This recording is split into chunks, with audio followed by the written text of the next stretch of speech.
Joining us now with stories trending around the world is OyOkpe. Good morning, OG. Well, good morning, Dr. Abati. How are you this morning? I'm fine. Perfect. Good morning, Vimbai. How are you this morning? I'm very well. We had fun yesterday. Yes, good morning. We did an all-girls thing. Multiple award-winning Genix. Oh, thank you. How are you? Our favorite international correspondent. How are you this morning? I'm good, thank you. We recovered well, didn't we? Yes. We are not telling you what happened. These girls. Fear these girls. Some inside baseball, female conspiracy. Because there are some things we can't tell you, Dr. Abati. Otherwise, the whole world will hear it. Well, all right. I didn't say here, man. Two of us, we're together in the game. Well, all right. Well, good morning to you, viewers. Let's begin what's trending, highlighting the security report from the National Security Adviser Nuhu Ribadu, who on Monday assured Nigerians that pupils and staff abducted from St. Mary's Private Catholic Primary and Secondary School in Niger State are in good condition and will soon be reunited with their families. Speaking during a solidarity visit to the Catholic Bishop of Katagora Diocese, Bola, and the proprietor of the school, Ribadu revealed that international partners, including the United States of America, France, the United Kingdom, and other European countries are rallying behind Nigeria in the fight against terrorism and banditry, noting that the whole world is coming together to stop and defeat what he described as an evil that has been going on in Nigeria for 2 decades. Now, it has been ongoing for a while, but work is ongoing. Work is in progress. We don't need to give details of what has been ongoing, what is happening. But we can assure you, it's a matter of time. This thing will stop. We must stop it, and we are going to stop it. I'm telling you, enough is enough. Like I said, very painful, honestly.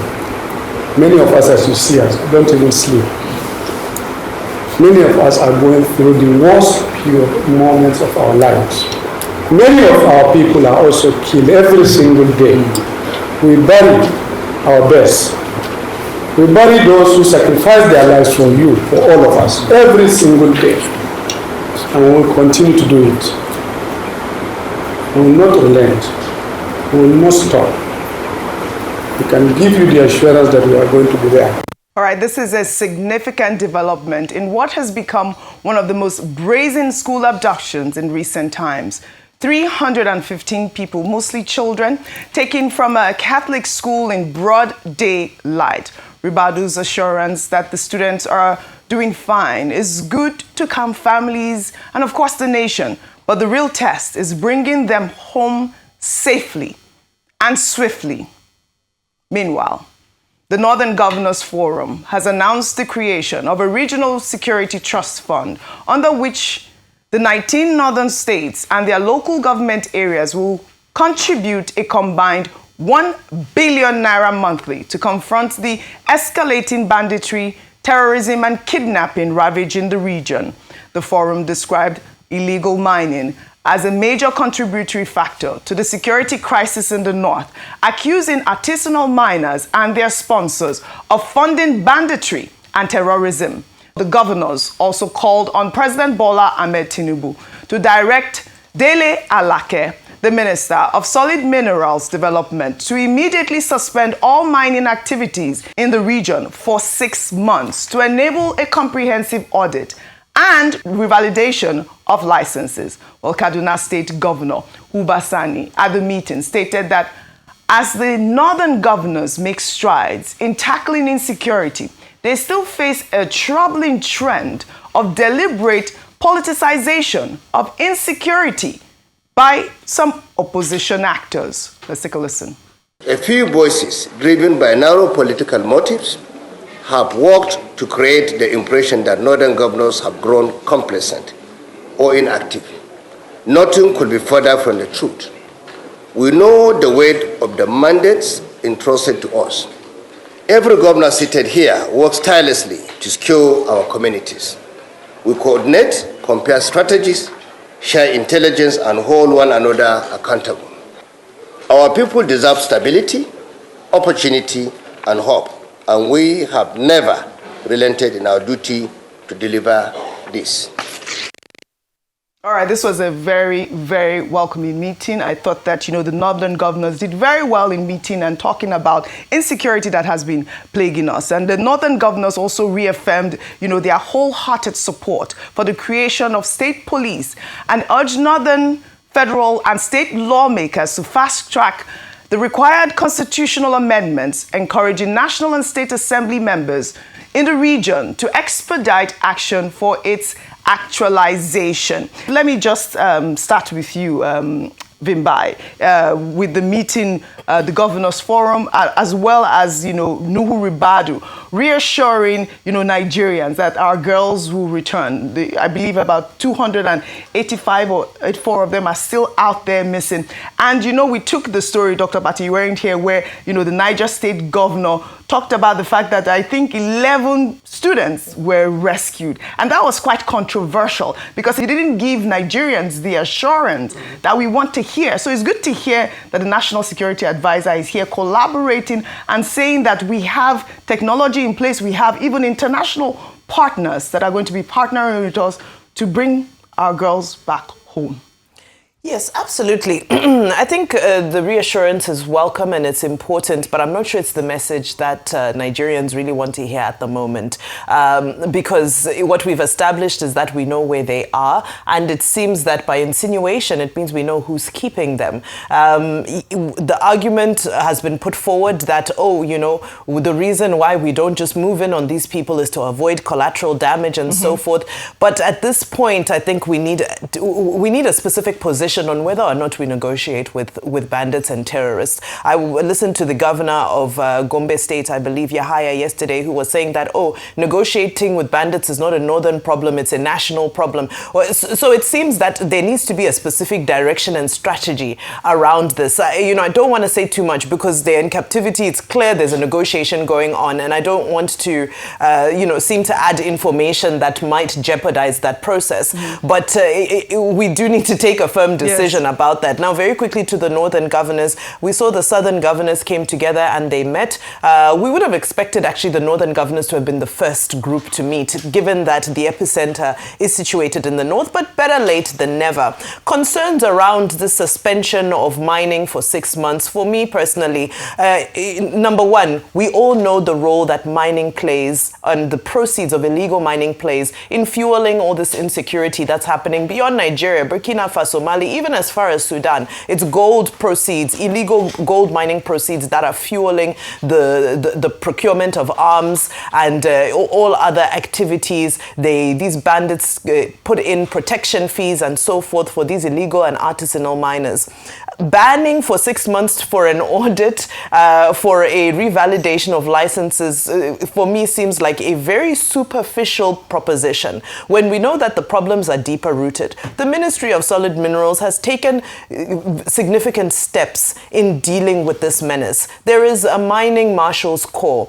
It has over 2,600 officers, and they have been closing down illegal mines. They've been evacuating people. They've done so for over 400 mines. Can't we strengthen that force and see what results we can get from that, instead of creating this 6-month moratorium where it seems like we just want to remove our players and our people of interest from the scene of the crime, and then suddenly say, okay, we can mine again. It's an amnesty in colorful language, and we're not looking for an amnesty on banditry in the north at the moment or terrorism in the north. We're looking to tackle it, find the people responsible for it, and deal with them once and for all decisively. I slightly disagree with you on this score, Vimbai, because I believe that, the stoppage of these terrorists at this point, I believe is the most crucial thing that the northern governors can do. And suspending mining for 6 months means everybody or anybody in that area should stop work,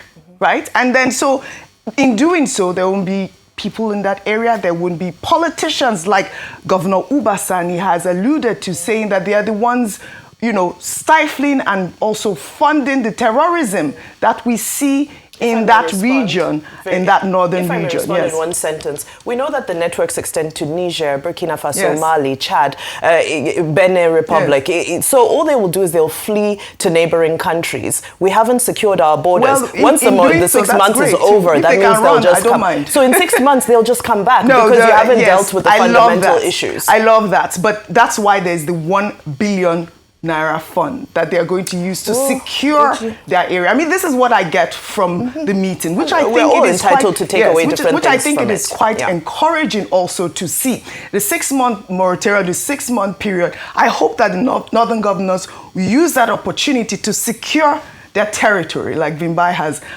suggested as well. Dr. Abati, I'd like to come to you on it before I'd like to take this story before I come to you. Talking about, politicians funding terrorism. Meanwhile, former Chief of Defense Staff, General Lucky Irabor, has alleged that some politicians are funding terrorism in Nigeria. Irabor spoke on live television, stating that while he was Chief of Defense Staff, some trials were initiated against individuals identified as financiers of terrorism, noting that several people are being called to question over their alleged involvement. He also stated that Christians are being targeted in the country, adding that there are many individuals who are being investigated for their roles in funding terrorist activities. Let's take a look. But the reality is that our issues in terms of security challenges are multifaceted, implying that just as you have terrorists who have an ideology, you equally have those who are bent on, targeting Christians, and there are also those who are, also targeting communities. That does not mean that some politicians, have not taken advantage of the insecurity or, if you like, the state of under governance, as it were, if I may use that coinage, to want to perhaps gain some form of leverage to score the point that there is poor governance. They could also instigate certain crises in one way or the other. So, General, for a fact, Christians are being targeted. Of course, some Christians are being targeted. No doubt about it. For a fact, politicians are funding terror in this country. Some politicians. Yeah. If I wouldn't want to say. I mean, so when I say politicians, that means that there are the politicians who are funding it. Well, this is a significant revelation from a former Chief of Defense Staff. Although he did not name specific politicians or provide details about the ongoing investigations, the allegations that politicians are funding terrorism raises serious questions about the depth of the security crisis and whether it is purely a military problem or a political one with powerful interests benefiting from the chaos. Meanwhile, the regional leader of the Church of Christ in Nations, Reverend Ezekiel Dachomo, who has consistently been outspoken about the issue of Christian genocide in Nigeria, condemned the fact that Nigeria's President Bola Ahmed Tinubu and Vice President Kashim Shettima are both Muslims. Speaking on live television on Monday, Dachomo called the move a complete genocide against Christians. Let's take a look. And Shettima is a Muslim. The president is the Muslim. Is that not complete genocide to Christian in the political world? A complete genocide. They are displaying Islamic agenda. They want to control the whole country.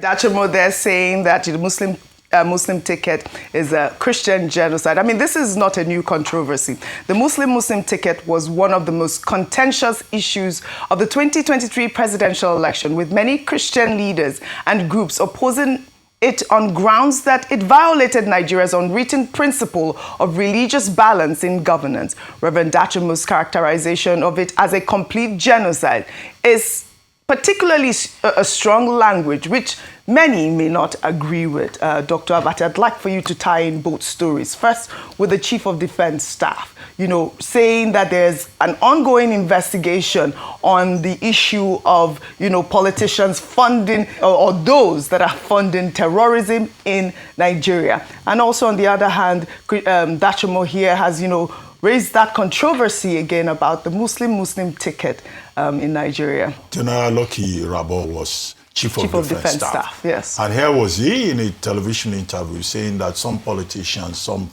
major figures are funding terrorism. Well, is not saying anything new. The Americans at the time, the State Department, in fact, said, terrorism in Nigeria, banditry in Nigeria was being funded by certain notable figures. And I think they collaborated with the Nigerian government. I think it was also the United Arab Emirates at the time who named some Nigerians that they said were involved in terrorism financing within the spectrum of cooperation, international cooperation to fight this challenge. The Nigerian Financial Intelligence Unit also at the time came forward and said they were trying some people, investigating some people. The question is, what happened with all those investigations? What happened with the persons who were being investigated? And then General Irabor, as CDS, being a chief of defense staff, is a major position. He has access to a lot of information. What I would have expected would have been for the former chief of defense staff to say, oh, these are some of the persons, or this was the point we reached, because Nigerians will know who are those persons. Everybody says they exist, but nobody has done anything to them. So this reign of impunity continues.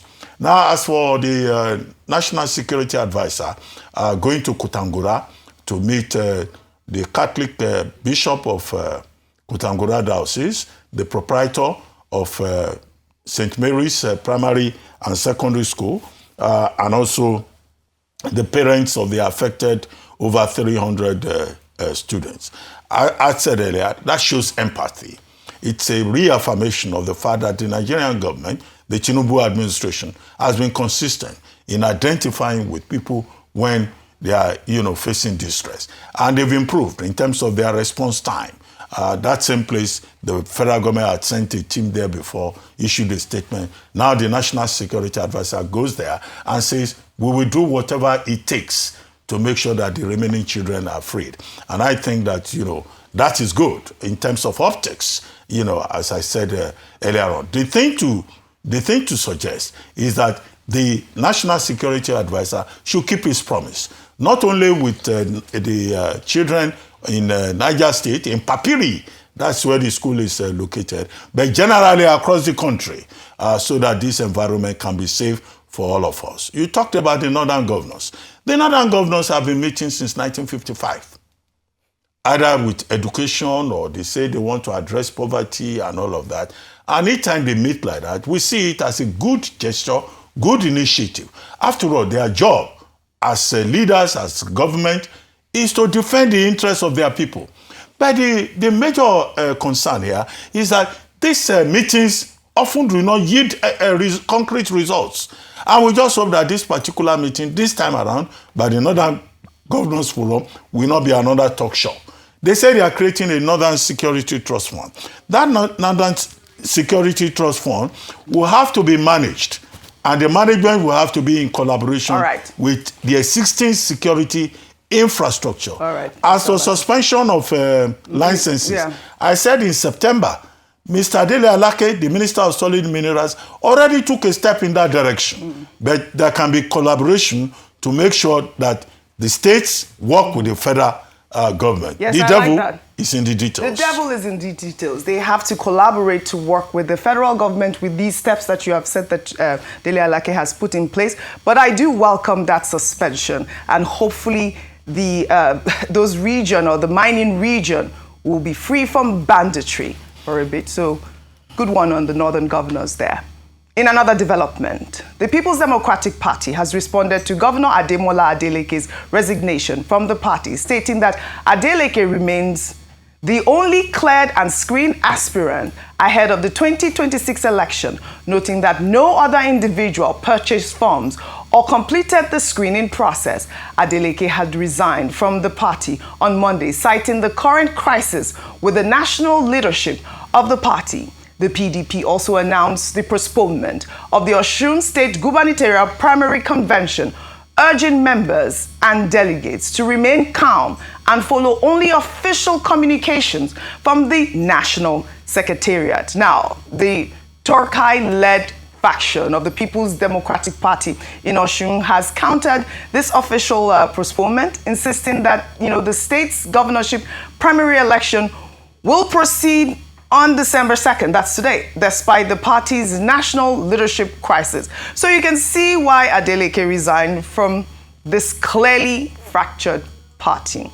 Well, the development comes days after Governor Adeleke's third anniversary broadcast on November 27th, in which he presented a comprehensive scorecard of his administration's achievements. The governor detailed how his administration transformed Osun State from a state characterized by unpaid salaries and infrastructure deficits to what he described as a national reference point for good governance. Key achievements include repaying nearly 100 billion naira in inherited pension and salary arrears, rehabilitating over 200 primary healthcare centers, winning a $500,000 cash reward as the best performing Southwest state for universal healthcare coverage, and moving Osun State from 33rd to 7th place in national examination rankings.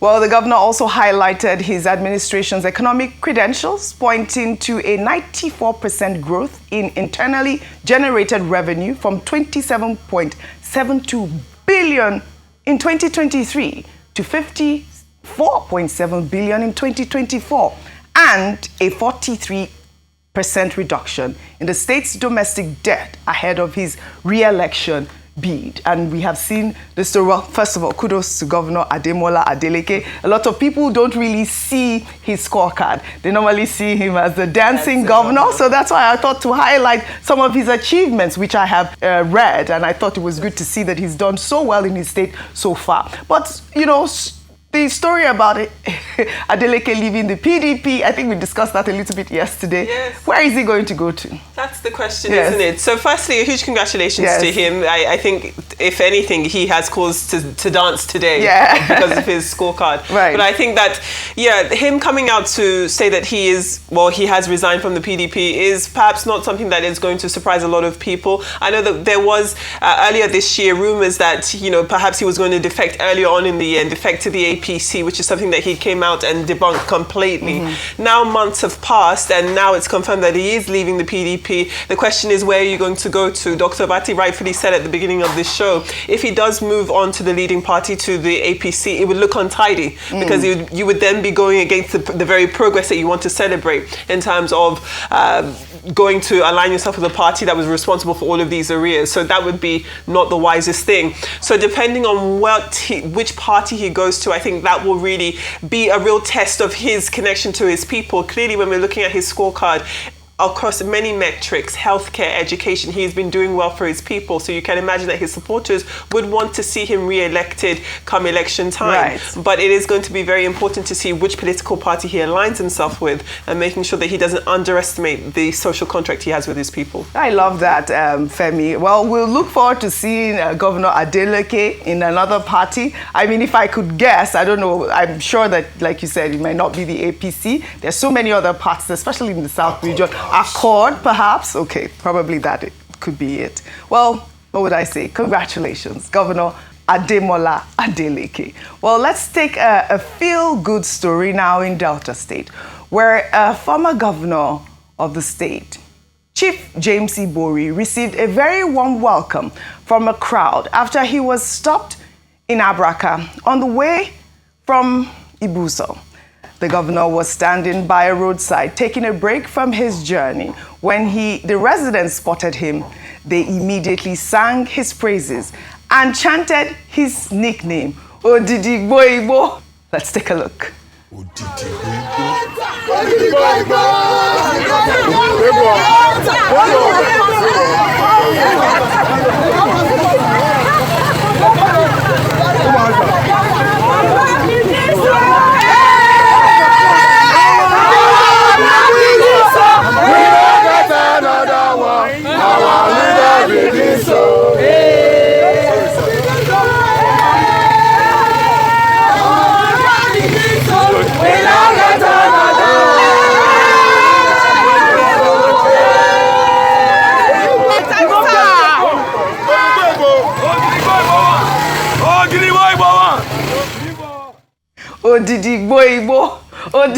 I thought that was such a cute story and our favorite song. Now our papa be this, oh, hey. But you know, Ibori was governor of the state from 1999 to 2007. So it's interesting to see that he's still very popular with the people who spotted him from this clip. Well, I mean, a very strong lesson here about the relationship between governors and the people that they lead, between leaders and the followership. I mean, Chief James Ibori left office in 2007. He was governor, as you said, 1999 to 2007. And look at it, many years later, 18 years later, he's still being celebrated by people that he led at a point in his career. He's not been very openly active in Nigerian politics. He has had his travails, but you see people in Delta State, even his own successors, acknowledging his contributions as, you know, the first governor in the Fourth Republic in that particular state, and they acknowledge his, you know, his achievements. And I think behind the scenes, he's also very influential in that state. I don't think anybody will want to play politics in Delta State without acknowledging the influence of Chief James Ibori. So he may have had these travels, but he's been able to go beyond that. And, you know, at a personal level, it must be something very reassuring, very enhancing for him. And also at a broader level for his supporters. Everyone who goes into government, you know, should just know that whatever you do will be remembered. And that your people, the same people you serve, will remember you. There are many former governors who cannot go back to their states. In fact, who cannot even walk in front of their own houses without being stoned. So this is what I see as a lesson. Being stoned. I want to start thinking about some of those states right now. Don't mention anybody's name. No, I can highlight have empirical facts and people want to stone them. Well, all right. It's good to be remembered. It's good to be good. That's really the lesson of the day. We'll take our good news report now, highlighting a new viral video showing the moment the chairman of Hers Holding, Tony Elumelu, changed a homeless man's life by gifting him 1 million naira after he impressed him with a live performance.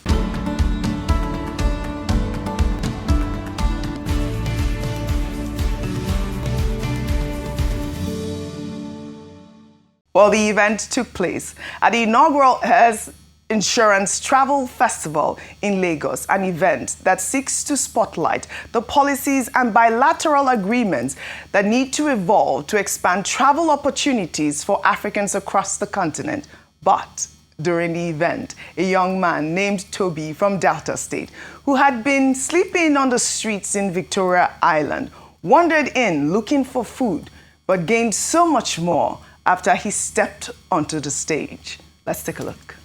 Health insurance, they're not yet to joke. Anywhere they insure them. Health insurance, they get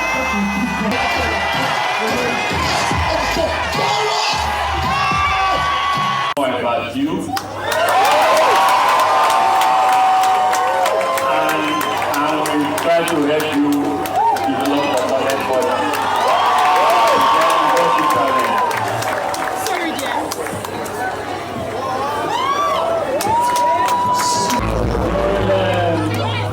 You will get a 1 million naira.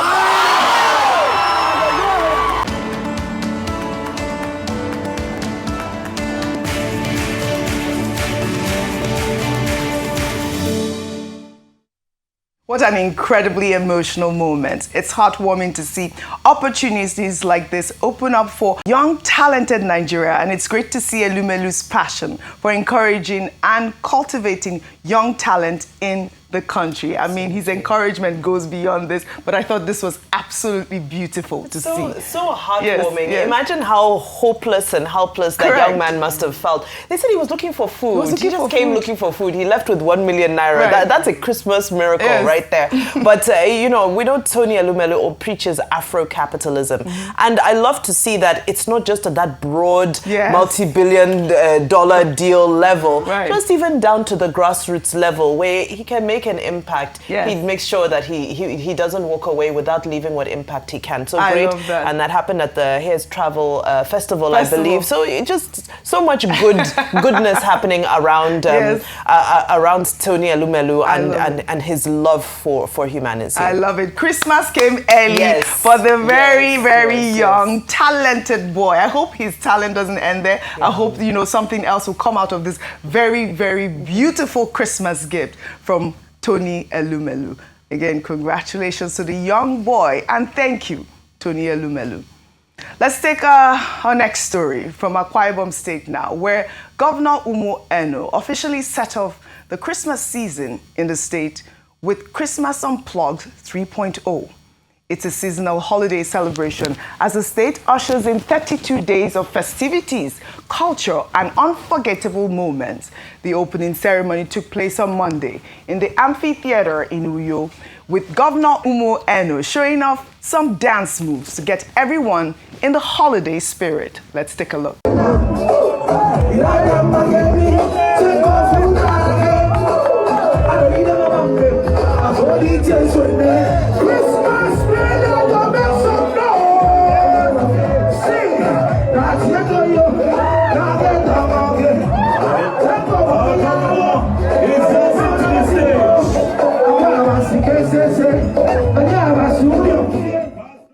Another dancing governor in the making. Dancing governor with his deputy. Akwa Ibom's Christmas celebrations are always next level. The state is also known for the iconic Akwa Ibom Christmas Carol festivals, as well as Uyo Christmas Village, with the state solidifying itself as one of the premier destinations for tourism and Christmas celebrations in Nigeria. This is so beautiful. Really beautiful. But I wanted to just tie this one in together because I think that will be quite interesting for Dr. Abati. Meanwhile, Governor Umo Eno announced a complete ban on masquerades across the state. The governor announced the new ban while speaking at an anniversary event at the Methodist Church in Uyo on Sunday, where he directed the Commissioner of Police and other security agencies to immediately arrest and persecute any masquerade they see on the streets. Let's take a look. I am now, as the Chief Security Officer of the state, directing the Commissioner of Police and all other security agencies to arrest and prosecute anyone caught as like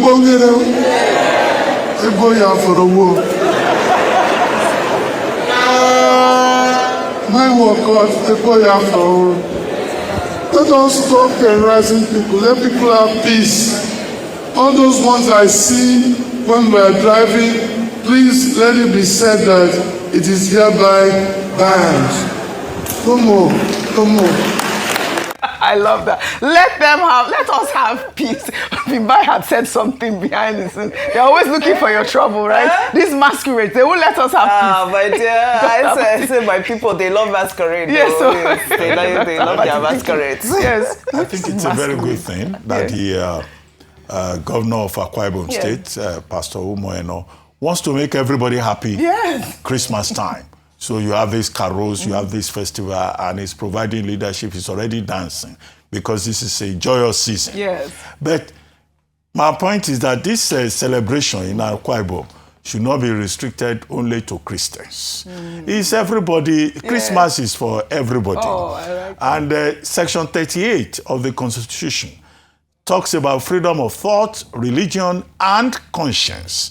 Now, what that means, therefore, is that even the masquerades, these are the ancestors, the spirits, they will come from heaven, and they also want to come and celebrate. And the whole idea is that in Akwa Ibom State, there is what they call the Ekpo masquerade. Yes. Yeah, and the Ekpo masquerade, these are spirits. You know, and Christmas time is a special season for their celebration. It is the time when the living and the ancestors meet together and they go from house to house, they collect gifts, you know, and it's part of the fun. And they have so you're encouraging masquerades, Dr. Abati. Well, I'm just explaining the culture. So the ones we have now are now economic masquerades. So they are no longer spiritual masquerades. You have some masquerades that are grotesque. You have some that are not so grotesque. Okay. What I think the governor can say is that if any masquerade engages in any act of violence or harassment of people or disruption of law and order, that masquerade will no longer be an ancestor. Yes. The spirit behind the mask will be exposed and made to face the wrath of the law. If he puts it like that, you know, but even the ancestors can come and they should come and dance and okay, good. Roads and they are harassing they are no longer looking for they can be regulated. I like that. Yes, they shouldn't be the ones. Not all masquerades, right? Not all masquerades should be banned. Well, all right. I love to thank you all. This is the time for their season as well. They need to make money. Well, all right. I'd love to thank you all for your great analysis, as always, on What's Trending. Congratulations to the good people of Akwa Ibom State and Pastor Umo Eno. Well, that's all I have for you guys on What's Trending today. I'll see you all tomorrow.